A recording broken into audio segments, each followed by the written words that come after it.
is Philip Ingram, MBE, former Senior Military Intelligence Officer. Good morning once again to you. We are the Pink Twins today. Exactly. Feeling summery, enjoying it. And of Going course, bright. when it's lovely and summery and nice, lovely smooth seas, great day for a boat ride. You showed me a lovely picture, a little boat ride you did with your mates, a little bit of a little jaunt the other day. Could have got a dinghy, would have been cheaper, 1,500 quid apparently. Say what you like about capitalism. My mate works. owns the boat. Oh, so it didn't cost you a thing. Well played. Yeah. You should go and just start ferrying migrants. You can make a lovely living. There's loads of money to be had. Anyway, for some reason, best beknowns to himself, Keir Starmer is under the illusion that a deal he's going to do today, we believe, with Emmanuel Macron, the French president, who's been here on it's the third day of his visit to the UK. Red carpet rolled out, best cutlery cleaned at Windsor Castle, all bonhomie and lovely, speech in Parliament, everything. Keir Starmer's under the illusion that he's going to do a deal which is going to stop the boat, smash the gangs. Not sure how it does that, but it's going to be a one-in, one-out deal. Why we'd want one in return for the one out is beyond me, but apparently that's the plan. But we're looking at a trial being set up, which would mean just 50 Channel migrants being returned to France, deported to France. I'm going to go, yeah, good luck with that, because we'll see what the human rights lawyers make of that.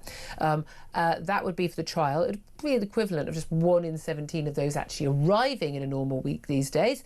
We're told, OK, it could expand, and that this would deter people from actually making the journey. Your face is a picture, by the way, at this point. Do you think it's going to work, Philip? No. Moving on.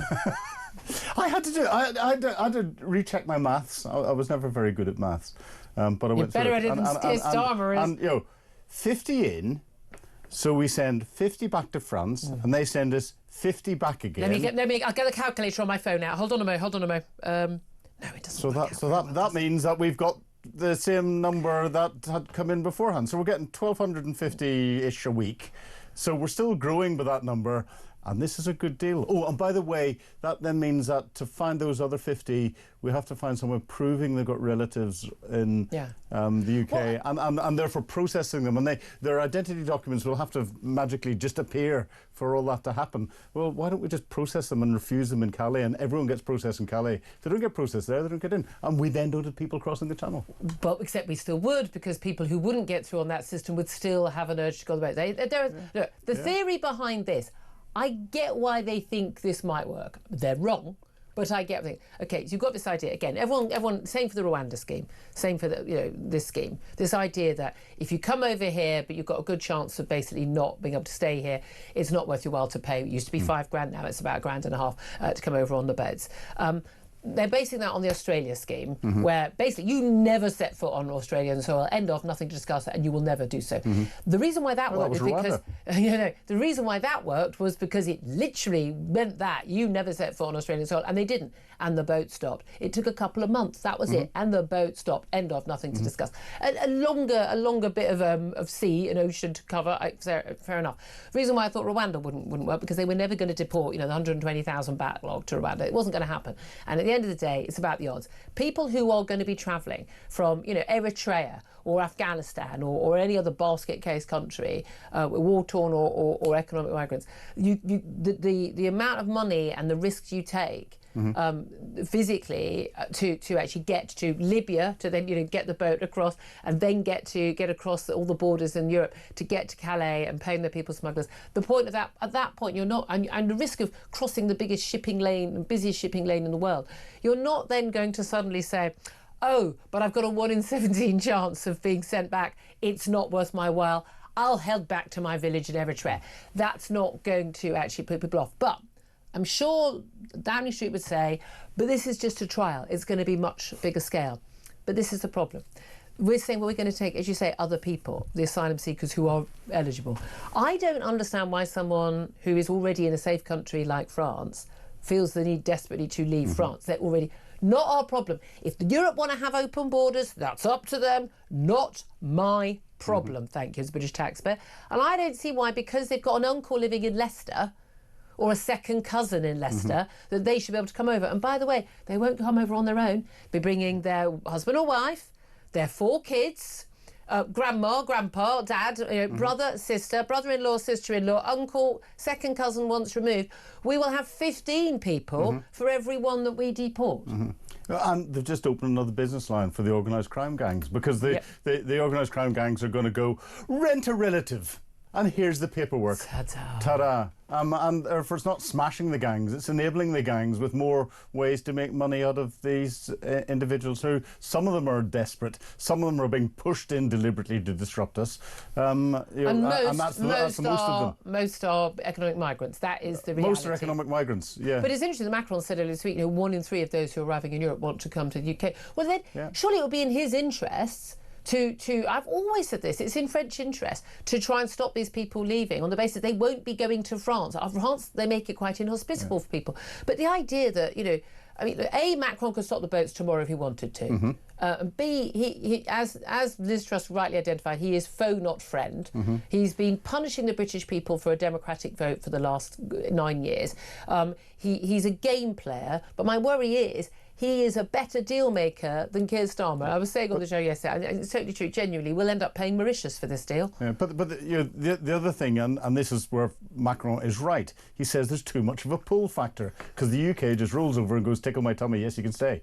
We need to get deterrents to turn around and mean that when people come in, they don't get put in hotels, they get put in a tent in a field. Yeah. That's the same as they were in I think Calais. It needs to be internment camps. I think we're in internment camp territory. You go into an internment camp, you're in basic rations. They don't get pocket money. They don't get phones. You can't go and work as a Deliveroo rider. Exactly. The charities that are giving them all of this stuff are told to go away. By the way, those charities aren't funded by public donations. No. They're largely funded by taxpayers' money. Most of these charities, that's the weird thing. We're actually encouraging it. Yeah, or Russian money. Do you know what I find fascinating? Do you remember the Bibi Stockholm? Yeah. Do you remember that massive big fuss about which wasn't good enough for migrants? How outrageous it was to put migrants on there. Well, apparently the Royal Navy is set to house sailors on a barge that looks remarkably similar to Bibi Stockholm.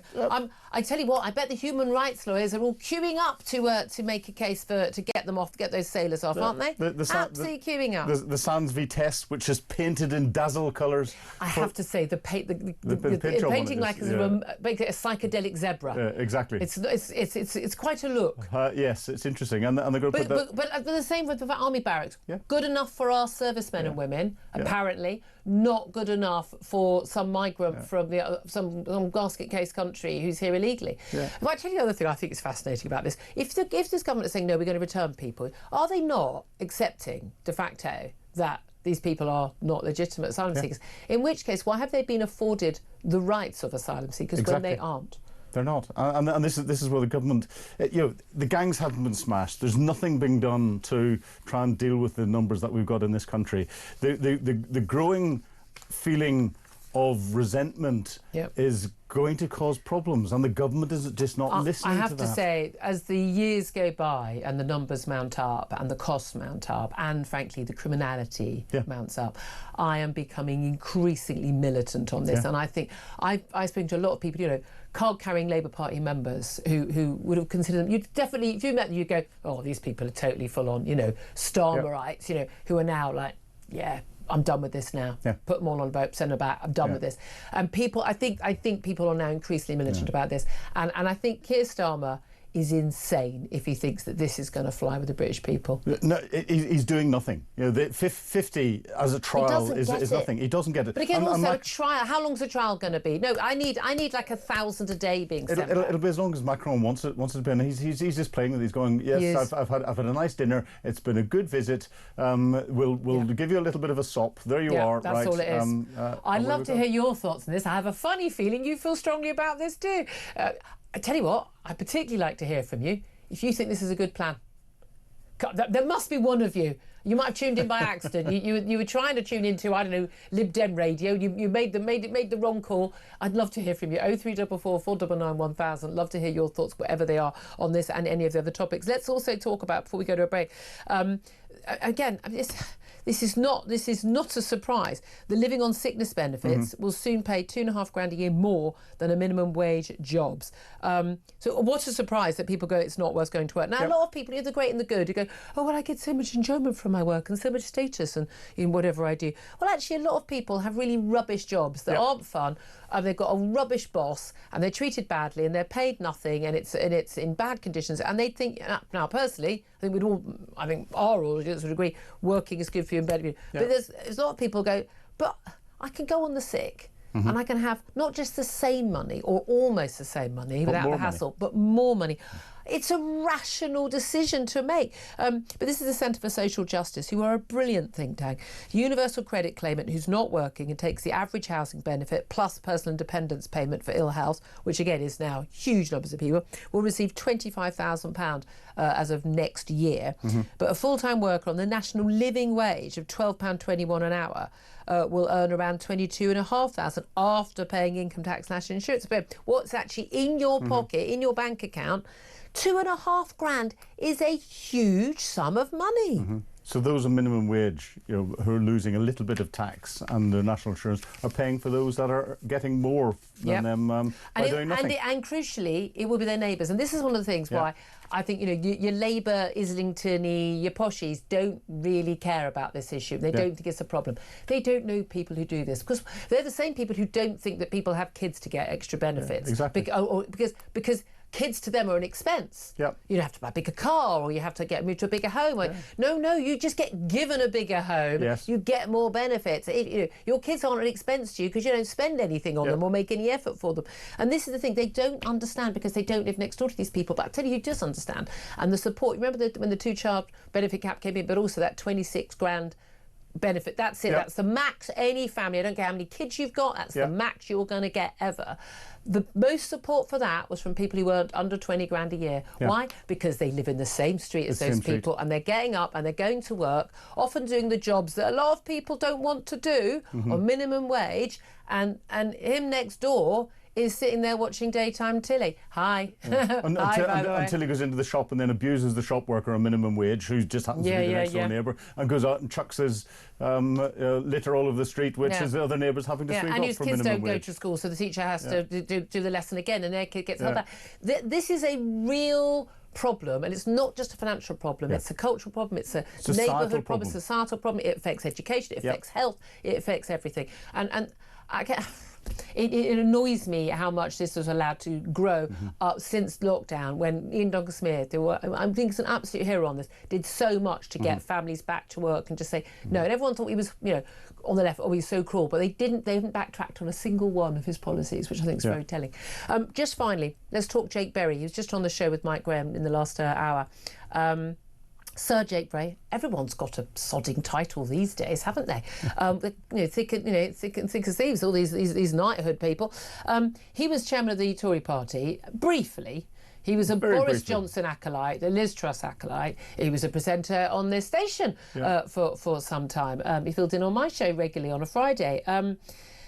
He's defected to the Reform Party. Lots of accusations of, these are turquoise Tories. Having a load of failed Tory MPs, he lost his seat at the last election, turning up for reform. Is he just, frankly, looking for a job? Knows he hasn't got a future with the Tory party on their current polling. Is this just a career move, or is this a genuine move that actually, Tories didn't get it wrong and Nigel Farage is the answer? How much do you trust this defection? Well, I think we're going to see an awful lot more of it because reform growing in the polls. The one thing reform needs are experienced MPs and people who've got experience in government and everything else. And therefore, looking at 4 years' time when the next general election happens, MPs who know they're not going to get elected if they stay in the Tories move to reform, and they've got a better than average chance of getting elected, and they can then provide some experience into reform. But some reform voters might, they're getting people from left and right and experience. However, some people might say, but if the people who messed it up last time are put back in charge... Yeah, but they'll have forgotten about that by then, because look at the mess that the current lot are making, and they'll just it'll all get blamed on them. So it's great. People will say that, but they'll then go, well, they can't be any worse than this current shower, so we'll give them a chance, because that's how. Which is what they said about the last lot. Yeah, exactly. I'd love to hear your thoughts on this in terms of defections. How much do you trust that? And again, I think it's very different, isn't it? If it's a sitting MP with a big majority and says, no, I'm and they've got a history of voting against. It's like Robert Jenrick when he said, he can actually say, look, you can trust me on these issues. I literally left government. I resigned government because I didn't agree with the policy. That's why he argues that he's genuine on some of those issues. How much do you trust defections? As a general rule, doesn't usually work out very well for MPs. Lee Anderson, he did okay, but it usually doesn't work out too well. But